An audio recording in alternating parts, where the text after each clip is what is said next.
नमस्कार, आप देख रहे हैं सुदर्शन न्यूज। मैं हूं आपके साथ ज्योति यादव। चलिए बुलेटिन की शुरुआत करते हैं उत्तराखंड की खबरों के साथ। देवभूमि उत्तराखंड में विधानसभा के मानसून सत्र का आज पहला दिन है, जहां 3 दिनों के इस सत्र में कुल 500 प्रश्नों की सूची बनी है। वहीं सत्तारूढ़ दल और विपक्ष सत्र को लेकर अपनी अपनी बातें जो है वो बता रहे हैं। एक और जहां विधानसभा अध्यक्ष रितु खंडूरी भूषण जो है, मुख्यमंत्री पुष्कर सिंह धामी और संसदीय कार्य मंत्री प्रेमचंद अग्रवाल ने सभी दलों से शांतिपूर्ण तरीके से सदन चलाने की अपील की। तो वहीं विपक्ष ने सहयोग की बात करते हुए कहा कि जनहित के मुद्दों को लेकर वो सरकार को घेरने का भी काम करेंगे। तो आज उत्तराखंड में विधानसभा के मानसून सत्र का आज पहला दिन है, जहां सत्र में कुल 500 प्रश्न की जो सूची है वो बनाई गई है और 3 दिन तक ये जो विधानसभा का मानसून सत्र है ये चलेगा। साथ ही साथ आपको बताते चले कि यहाँ पर सत्तारूढ़ जो पार्टी है यानी बीजेपी जो है वो विपक्ष से शांतिपूर्ण तरीके से सदन को चलने की यहाँ पर अपील की है।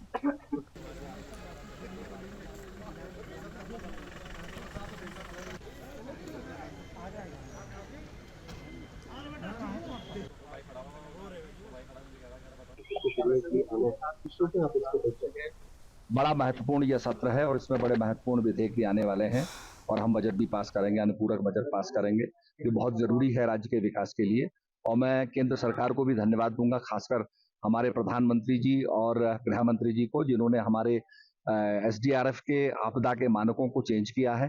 पहले 1 किलोमीटर जब कोई क्षति हो जाती थी तो उसके लिए 1 लाख रुपए तय था, वो मुआवजा मिलता था। अब उसमें करीब लगभग पहाड़ के लिए 2 करोड़ के लगभग जो है मुआवजा उन्होंने दिया है।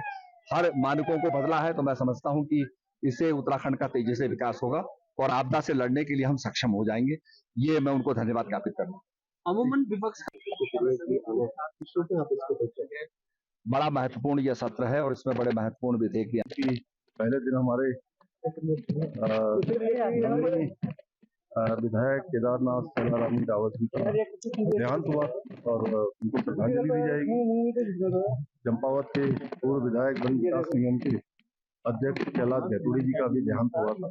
उन दोनों को ही श्रद्धांजलि देने के बाद आज सदन शाम तक के लिए फिर कुछ जरूरी काम होने के बाद कल से फिर शुरू होगा। उसमें अनुपूरक बजट आएगा और ये अनुपूरक बजट हमारा जो सामान्य बजट आया था उस बजट को ठीक प्रकार से धरातल पर उतारने के लिए कहीं कोई कमी न रहे, हर क्षेत्र में विकास के लिए और जो आवश्यकताएं हैं धन की वो धन वहां तक पहुंचे। अनुपूरक बजट उसको पूरा करेगा। अच्छा माहौल है, पक्ष विपक्ष सब मिलकर अच्छा करें। हम तो विपक्ष के साथियों से भी कहेंगे सकारात्मक रूप से सभी चर्चा में भाग लें। हमारी नियमावली है कार्य संचालन, इसमें स्पष्ट है कि सदन जो छोटे विधानसभा है 7 दिन का सप्ताह करना चाहिए। लेकिन सरकार ने पिछले सत्रों में पिछले 2 साल से 3 साल से लगातार देख रहे हैं कि सत्रावधि कम होती जा रही है और यह भी मात्र 3 दिन का सत्र है जिसमें एक दिन शोक संवेदना और 2 दिन विधेयक लाना, पारित करना, ये उनका और बजट पेश करना उनकी यही तक सीमित है। उनकी सोच, वो चाहते हैं कि किस तरह से हमारा बजट पास हो जाए और फिर सदन को स्थगित कर दें।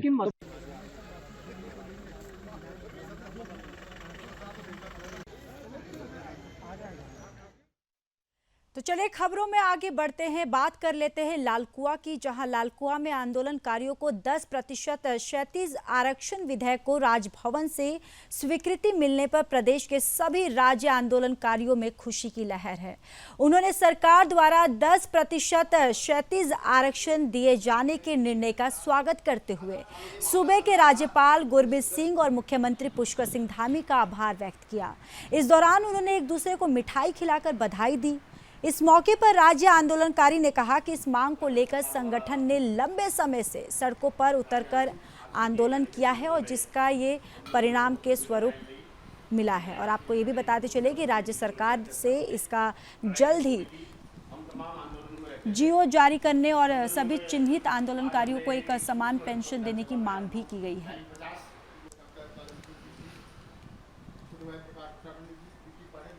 हमारे सरकारी इन सभी का हार्दिक अभिनंदन स्वागत करता हूँ। अभी हमारी 6 सूत्री मांगे थी जो हमारा परसों सम्मेलन हुआ था पुंगड़ो राजापुर में जगड़ हॉल में। उस सम्मेलन में बहुत पूरे उत्तराखंड के सारे उत्तराखंड आंदोलनकारी आए थे और हमारे नेता प्रतिपक्ष भी आए थे, आर्या जी आए थे, हमारे उड़ाने के विधायक सुमित हृदय जी आए थे और हमारे मंडी के चेयरमैन अनिल डब्बू जी आए और बीजेपी के जिलाध्यक्ष श्री प्रताप बिष्ट जी आए। इन लोगों ने सब ने हमारी बात को हमें सुना और हमारी जनसंख्या को देखते हुए, हमारी भीड़ को देखते हुए, हमारे सफल आयोजन को देखते हुए उन्होंने मुख्यमंत्री को अवगत कराया कि वास्तव में ये जो इनकी एक मांग है, जो इनकी 10% शैक्षिक आरक्षण की मांग है, उसे तत्काल स्वीकार किया जाए। दूसरे दिन माननीय मुख्यमंत्री जी ने राज्यपाल जी के यहाँ से फाइल मंगा के उसमें राज्यपाल जी ने अनुमोदन करके साइन करके उसको माननीय मुख्यमंत्री जी के यहाँ भेजा और हमें 10% जो शैक्षिक आरक्षण था वो मांग हमारी पूरी हुई। अभी हमारी 5 मांगे और हैं। जो हम एक मांग हमारी और अच्छी है कि जिस तरह से स्वतंत्रता सेनानियों को दर्जा दिया गया राज्य का, उस तरह से उत्तराखंड के राज्य आंदोलनकारियों को भी स्वतंत्रता का सेनानियों का दर्जा दिया जाए और उनके जो वेतन भत्ते हैं उनको बढ़ाया जाए और जिस तरह से हम अपने कार्य को रखें। हमारा आंदोलन जारी रहेगा। 5 मांगे हमारे और हैं। कुछ लोग हमारे छूट गए थे फाइलें, उनको भी हम पुनः चिन्हित करने के लिए सरकार से मांग करते हैं और समय समय पर हमारी जो मांगे थी वो उनके लिए हमारा आंदोलन जारी रहेगा। मैं माननीय मुख्यमंत्री जी का, माननीय हमारे उत्तराखंड के राज्यपाल जी का बहुत बहुत और आभार प्रकट करता हूँ। अपने साथ में आए हमारे प्रकाश उत्तराखंडी जी हमारे राज्य आंदोलनकारी भूमि से हैं, वो राज्य आंदोलनकारी की भावनाओं को समझते हैं, आंदोलन में भी हमारे साथ थे। आज बड़ा गर्व होता है, एक नौजवान मुख्यमंत्री उत्तराखंड को मिला है और अच्छी सोच वाला मिला है और मुझे तो लगता है कि 25-30 साल तक उत्तराखंड में मुख्यमंत्री की वैकेंसी नहीं है। 25-30 साल पूरा राज्य चलाएंगे जिस प्रकार लोगों की भावनाओं की कद्र कर रहे हैं, समस्याओं को सुलझा रहे हैं, तो ऐसे मुख्यमंत्री पर गर्व होता है।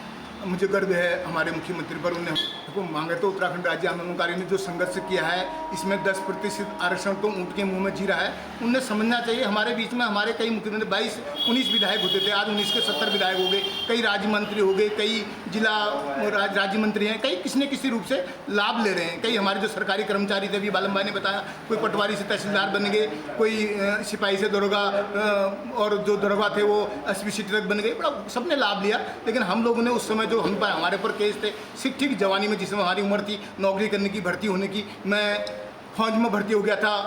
जो है जैसे भी हमारे पूर्व भाई लोगों ने बताया कि राज्य बनने से पहले की जो स्थितियाँ थी और राज्य बनने के बाद की जो स्थितियाँ हैं, राज्य बनने से पहले जो पटवारी था वो आज जो है एसडीएम बन चुके हैं और जो ग्राम प्रधान नहीं बन सकते थे, हमारे भाई लोगों ने बताया कि वो मंत्री, मुख्यमंत्री, विधायक तक बन चुके हैं। तो हमारा साफ कहना है कि भैया जिन्होंने ये राज्य बनाया उनको क्या मिला? उन लोगों का जो त्याग था, उन लोगों का जो बलिदान था, उनकी जो शहादतें थी, उनके साथ जो हमारी माँ बहनों के साथ जो है मुजफ्फरनगर, रामपुर और यहाँ पर जो है बलात्कार और तमाम कांड हुए, उनके परिवार को क्या मिला? तो जब तक जो है उत्तराखंड राज्य के लिए जिन लोगों ने अपनी शहादत दी है, जिन्होंने संघर्ष किया है, उनका जब तक भला नहीं होगा तब तक जो है किसी का भी भला नहीं हो सकता है। क्योंकि ये लोग वास्तव में जिस समय राज्य आंदोलन हुआ अपना घर बार छोड़ करके जो है बहुत कहीं ना कहीं सामाजिक रूप में, कहीं ना कहीं आर्थिक रूप में पिछड़े हुए हैं। इसलिए हमारी मांग है सरकार से कि आप जो है जनहित को देखते हुए राज्य आंदोलनकारियों की भावनाओं का सम्मान करते हुए उनको कम से कम जो है 25,000 रुपये जो है उनको पेंशन दी जाए, प्लस उनको राज्य स्वतंत्रता संग्राम सेनानी का दर्जा दिया जाए। उनकी अध्यक्षता में आज यहाँ पर जो बैठक हो रही है उसका मुख्य उद्देश्य है कि उत्तराखंड राज्य आंदोलनकारियों के सवाल पर यहाँ पर जो है 10% क्षैतिज आरक्षण। तो वहीं मसूरी में सामाजिक कार्यकर्ता प्रदीप भंडारी द्वारा टाउन हॉल परिसर में सांकेतिक धरना देकर प्रदेश सरकार से मसूरी टाउन हॉल के निर्माण की जांच करने की मांग की गई। मौके पर प्रदीप भंडारी ने कहा कि 17 करोड़ की धनराशि से मसूरी देहरादून विकास प्राधिकरण के द्वारा मानकों के विरुद्ध ऑडिटोरियम का निर्माण कर लोगों के जीवन से खिलवाड़ कर रहे हैं।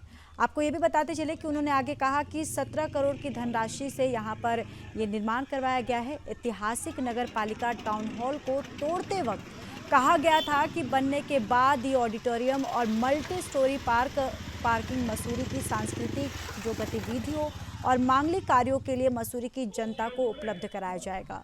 लेकिन 20 दिसंबर 2021 को ऑडिटोरियम और पार्किंग का उद्घाटन हो जाने के बाद आज लगभग 2.5 साल बाद भी ये ऑडिटोरियम और कार पार्किंग जनता के लिए उपलब्ध नहीं है। और इसकी बहुत सारी सुनहरा इतिहास है इसका।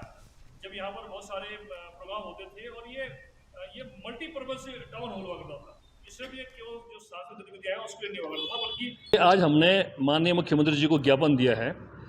पालिका का जो जगह थी ये टाउन हॉल, इसको एमडीडी ने 8 साल पहले तोड़ दिया था टाउन हॉल को, जो कि ऐतिहासिक टाउन हॉल था, तोड़ दिया था, ये कहते हुए कि हम इसको नया बनाएंगे और इसको मल्टीपर्पज़ का बनाएंगे, खेलकूद की गतिविधियाँ होंगी और साथ में यहाँ पर जो है सांस्कृतिक प्रोग्राम होंगे और लोकल लोगों के लिए जो मांगलिक कार्य होते हैं उनके लिए भी उपलब्ध रहेंगे। और माननीय मुख्यमंत्री जी के कार्यक्रमों द्वारा ये 2.5 साल पहले इसका उद्घाटन हो चुका है, लेकिन ये 2.5 दिन में जो है वैधानिक रूप से न तो हॉल चला है न पार्किंग चली है और कई लाख कई करोड़ का जो राजस्व है वो नुकसान यहाँ पे हो रहा है। इसकी चिंता किसी को नहीं है, एमडीडी को नहीं है, प्रशासन को नहीं है, किसी को नहीं है और लोगों को इसका लाभ नहीं मिल रहा है। ये पूरी बिल्डिंग सड़ रही है, खत्म हो रही है। उससे बड़ी बात यह है कि ये पूरी तरह से मानवों के खिलाफ बना हुआ है। ये इस पर सुरक्षा के पूरे जो है इंतजाम खत्म है। यहाँ पर कभी भी कोई बड़ी घटना घट सकती है। जो ऑडिटोरियम है उसमें कहीं भी एक बाहर जाने का एग्जिट अलग से द्वार नहीं है, एंट्री और एग्जिट एक ही है और वो भी कई सीढ़ियाँ चढ़ करके है और सेकंड माले पर है। मतलब कैसे जो इंजीनियर होते हैं, जो इतने बड़े इंजीनियर होते हैं, जो पूरी दुनिया को पार्ट पढ़ाते हैं, उन्होंने खुद पार्ट क्यों नहीं पढ़ा? कैसे उन्होंने ऑडिटोरियम बना दिया?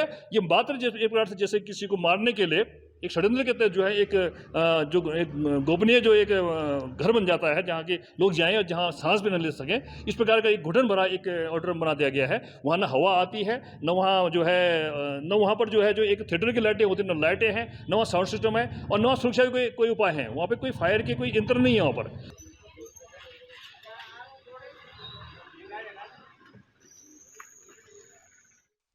तो चलिए आगे बात कर लेते हैं मसूरी से, जहां पर मसूरी नगर पालिका परिषद द्वारा स्वच्छ सर्वेक्षण पर पहला स्थान पाए जाने को लेकर लगातार प्रयास किया जा रहा है।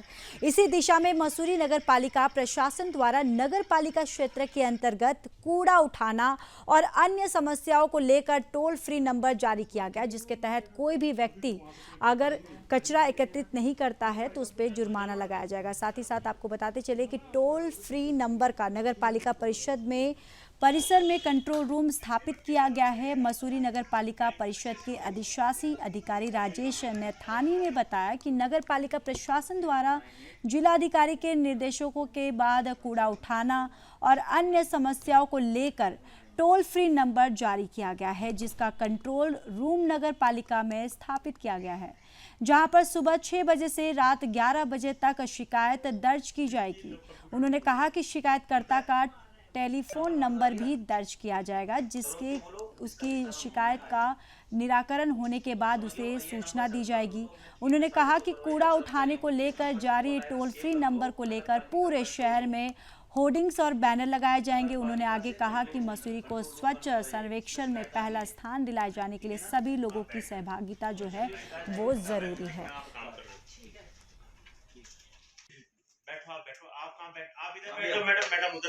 द्वारा निर्देश दिए गए थे कि एक टोल फ्री नंबर नगर पालिका का होना चाहिए, जिसपे आम जनता अपनी शिकायत भेज सके।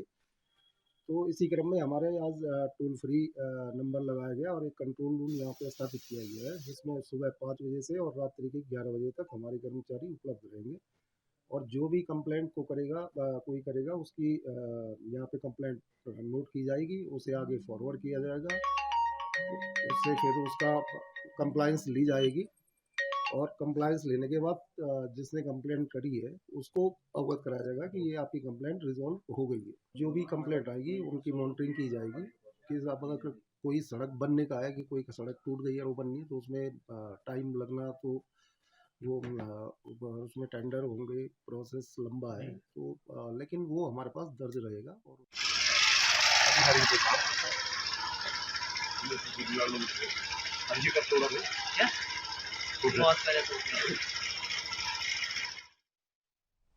चलिए आगे बढ़ते हैं। हल्द्वानी गोरा पड़ाव के पास हरिपुर पुरानंद गांव के लोग पिछले 18 दिनों से NHAI के खिलाफ धरने पर बैठे हैं।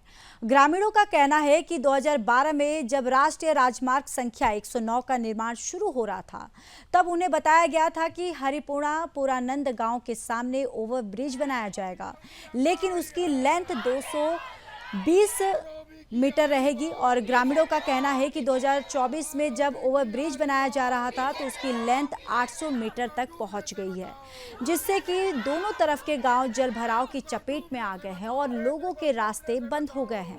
हल्की सी बरसात से ही पूरे इलाके, घरों और फसलों में पानी भर जाता है।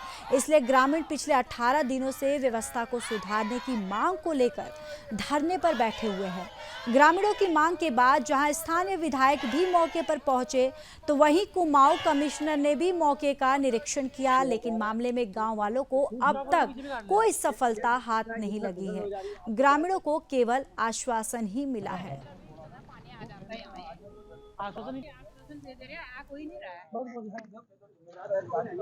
NHI वाले आएंगे, देखो सांसद जी ने ये कह दिया और हम वैसा करने जा रहे हैं करके आगे कहें तो सही। सांसद हम आज यहाँ पर 18 दिन हमें हो चुके हैं। हम हरिपुर पुरानन वासी सभी लोग यहाँ पर हैं। यहाँ पर NHI ने ऐसी स्थिति बना दी है जो पूर्व में यहाँ पर 2012 में गजट निकला था और 2013 में ये आपत्ति वो सब निस्तारण हो गए। ये जब 3D हुआ तो उस समय यहाँ के जो जिम्मेदार परियोजना अधिकारी थे ये NHI के और इनकी जो कार्यदायी संस्था थी सद्भावना, तो उस समय ये अधिकारीगण और इंजीनियरगण यहाँ पर आए थे मौके में। मैं खुद किसान हूँ, मेरी खुद की जमीन गई है। हम 3 परिवार की यहाँ पर करीब 35-36 बीघा जमीन गई है। तो उनके उस समय के अधिकारियों ने हमसे ये बोला था कि हम ये ROB हमें यहाँ बनाना होगा। तो हमें ROB बनाने के लिए 220 मीटर एक तरफ, 220 मीटर एक तरफ ये ढलान ले जाना होगा। लेकिन उस समय ये किसी कारणवश ये नहीं बन पाया। आज ये 2024 में बनने जा रहा है। तो ये ROB इनका निर्माण हो रहा है। यहाँ पर एक तरफ ब्रिज के पूरब की तरफ इन्होंने 300 मीटर बनाया। हमने सोचा हो सकता है 220 मीटर में नेताओं ने क्या आपसे मैं थोड़ी सी बात मैं विस्तार से हाँ तो एक तरफ इन्हें 800 मीटर बनाया। तो उस समय क्या हम कहते हैं यहाँ के क्षेत्र की जनता सब लोग बाहर निकले। तो हमारे यहाँ के जो क्षेत्रीय विधायक हैं मोहन सिंह बिष्ट, वो हमारे बीच में आए। तो इन्होंने आनंद फानंद में 300 मीटर मट्टी तो उठाई, लेकिन क्या कहते हैं उसके बाद ये 220 मीटर का एक ऐसा एरिया है जो क्या कहते हैं ये पॉइंट ऐसा पॉइंट है जहाँ पर से दोनों और बाईं और दाईं तरफ पानी भरता है। तो फिर यहाँ माननीय कमिश्नर साहब आए थे। हम रोड के लिए बैठे हैं, पानी की समस्या है, बच्चे स्कूल नहीं जा पा रहे हैं। रोड इतनी ऊंची कर दी कि सारा पानी कॉलोनियों में घुस रहा है और बच्चे स्कूल जाने में कोई गिर रहा, कोई वापिस आ जा रहा है। हमारी एक ही मांग है कि ये रोड नीची हो जाए और ये रोड का पानी सब नालों में चला जाए, ये इसको सही कर दिया जाए बस। जब आपकी बात कमिश्नर साहब से हो गई, माननीय अजय भट्ट जी से हो गई, जब तक हम नहीं उठेंगे, जब तक हमारा काम पूरा नहीं होगा, हम उठने वाले ही नहीं हैं। अजय भट्ट जी से भी हो गई, जो भी विधायक जी भी आए, कमिश्नर साहब भी आए, जब तक हम नहीं उठेंगे, जब तक हमारा काम पूरा न हो, हमें विश्वास तब तक नहीं होगा जब तक हमारा काम पूरा नहीं होगा। खाली वो आश्वासन तो दे ही रहे, हम उनके आश्वासन में टिके हैं। यही कहना है, इसीलिए हम यहाँ बैठे हैं। इस एक तरह से प्रेशर बनाने के लिए ही कह सकते हैं, इसे दबाव की राजनीति हम कह सकते हैं, क्योंकि हम उससे ज्यादा आम जनता कुछ नहीं कर सकती। हम तो एकदम आम जनता है। हम ये चाहते हैं कि ये जो सड़क है 100 मीटर कम से कम नीचे हो जाए और जिससे हमारी जो ड्रेनेज की प्रॉब्लम है वो सॉल्व हो जाए। ये सब नीचे होगा तो ड्रेनेज की प्रॉब्लम सॉल्व होगी, ड्रेनेज की प्रॉब्लम सॉल्व होगी तो हमारी जो कॉलोनियों में पानी भरता है वो सब ठीक होगा। एक तरह से दबाव की राजनीति के ही हिसाब से हम यहाँ बैठे हैं, क्योंकि हमारा अपना ऐसा तो है नहीं कि हमारे पीछे कोई है। पीछे होता तो हमारा काम हो ही गया होता।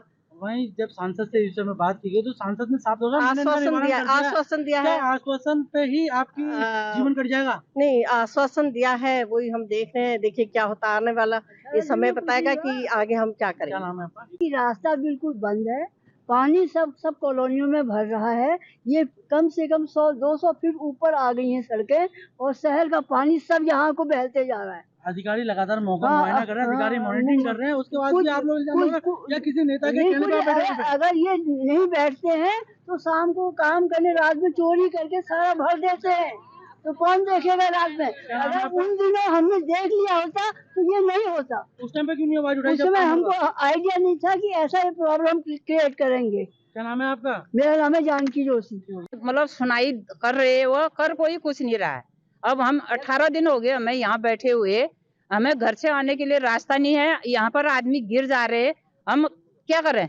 और न पानी से भर जा रहा है, न बच्चे स्कूल जा पा रहे हैं, न गाड़ी चल रही है और इधर जाने का रास्ता चाहिए हमें। पानी पहले 2 गूल थे, इसमें गूल बंद कराए गए, इसमें इतना बड़े पाइप डाल दिए, उसमें गाड़ी भी नहीं चल रही, ऊपर से मिट्टी भरती, फिर सीमेंट डाल दिया, हम जाएंगे कैसे?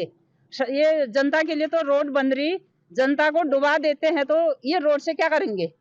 आपकी कोई बड़ी नेता से किसी बात हुई आपकी? हम अजय भट्ट जी से बात होगी, कमिश्नर साहब से भी बात होगी, वो आए थे यहाँ, कमिश्नर साहब भी आए थे, उनने बोला जनता को डुबा रहे हो या ऊपर कर रहे हो। जब सबसे बात होगी तो आप बैठे क्यों?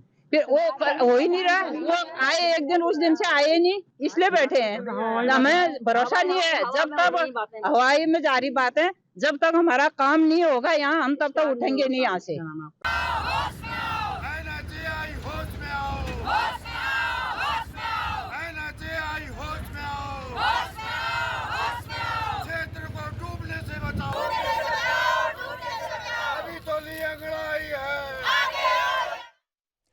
चलिए आगे बढ़ते हैं। आज एसडीआरएफ कंट्रोल रूम देहरादून को सूचना मिली कि पुरकुल गांव के पास एक नदी में 2 युवक डूब गए हैं।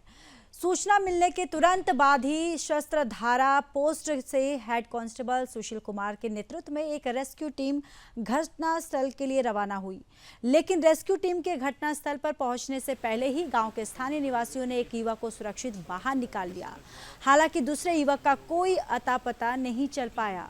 दूसरे युवक की तलाश में रेस्क्यू टीम ने नदी के पूरे इलाके में विस्तृत सर्च ऑपरेशन चलाया, लेकिन कई घंटों की तलाशी के बावजूद भी दूसरे युवक का कोई पता नहीं चल पाया। तो ये देहरादून की खबर है, जहां पुरकुल गांव के पास एक नदी में 2 युवक जो हैं वो बह गए और एक युवक को रेस्क्यू करके उसको बचा लिया गया एसडीआरएफ की टीम के द्वारा, और दूसरे युवक की तलाश जो है एसडीआरएफ की टीम जो है लगातार जुटी हुई है।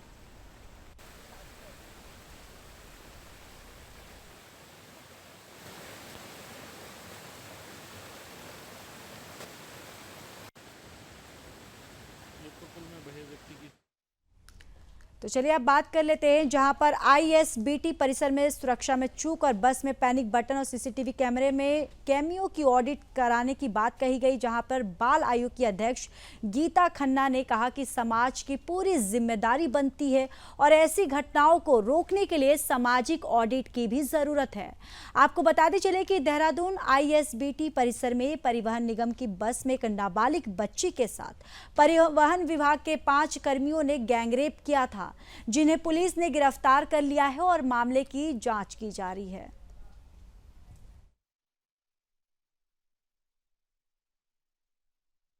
देखिए, वो मुरादाबाद की रहने वाली है, उसके परिवार को पूरी तरह से लोकेट कर लिया गया है और वहाँ पर भी वो शोषण का, हर तरह के शोषण का शिकार रही है बचपन से, उपेक्षित भी है और प्रताड़ित भी है, इसलिए वो बार बार घर से भागती है। ये पहली बार नहीं है कि वो घर से, अभी तक क्या होता था कि वो आसपास जाती थी।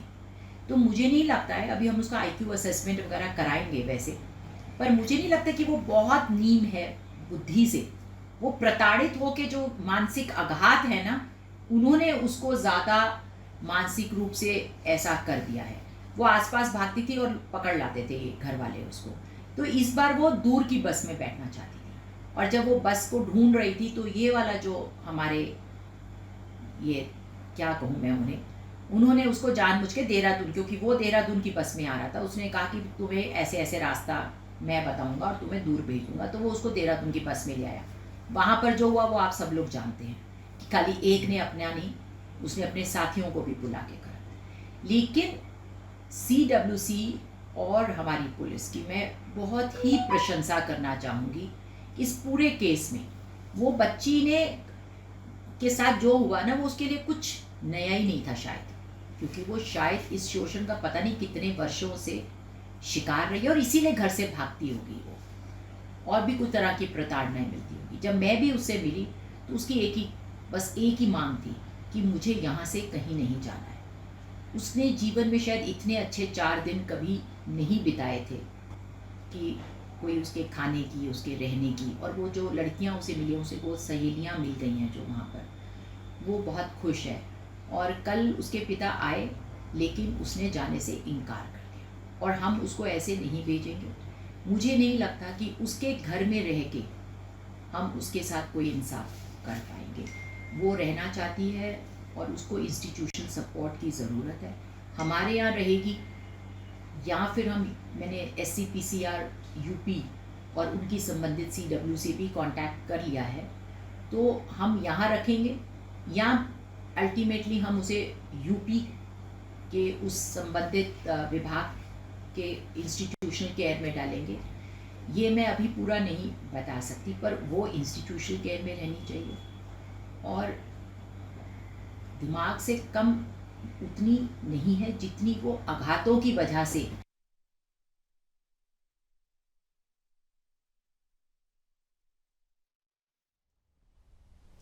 खबर विकास नगर से है, जहां कालसी के जुद्दो मार्ग पर लैंडस्लाइड के दौरान पहाड़ का बड़ा हिस्सा टूटकर मार्ग पर आ गया, जिससे चारों ओर धूल ही धूल देखने को मिली।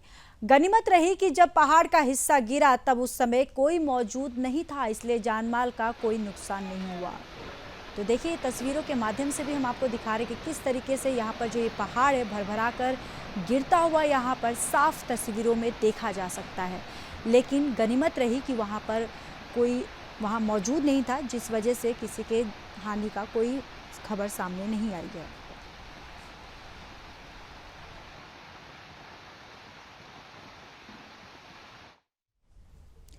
तो चलिए अब बात हल्द्वानी की कर लेते हैं, जहां हल्द्वानी में देर रात बादल फटने से तबाही का मंजर देखने को मिला, जिससे लोगों के घरों में भारी मलबा घुस गया। बारिश और अतिवृष्टि के चलते यहां पर आपको बताते चले कि मलबा जो लोग हैं यहां पर साफ करते हुए नजर आए हैं, और साथ ही साथ मलबे की चपेट में आने से कई वाहन क्षतिग्रस्त हो गए। साथ ही लोगों के घरों के अंदर गंदा पानी और मलबा घुस गया। रात से ही प्रशासन मौके पर पहुंचकर बचाव राहत कार्य में जुटा। वर्तमान में राजस्व विभाग के कर्मचारी नुकसान का आकलन कर आर्थिक सहायता चेक बांट रहे हैं। तहसीलदार सचिन कुमार का कहना है कि प्रशासन युद्ध स्तर पर बचाव राहत कार्य में जुटा हुआ है और घरों की और सड़कों की सफाई का काम चल रहा है। साथ ही अब तक 86 परिवार चिन्हित कर उनको चेक जो है वो बांटे जा रहे हैं। सफाई में थोड़ा समय और लगेगा, फिलहाल हालात जो है वो नियंत्रण में है।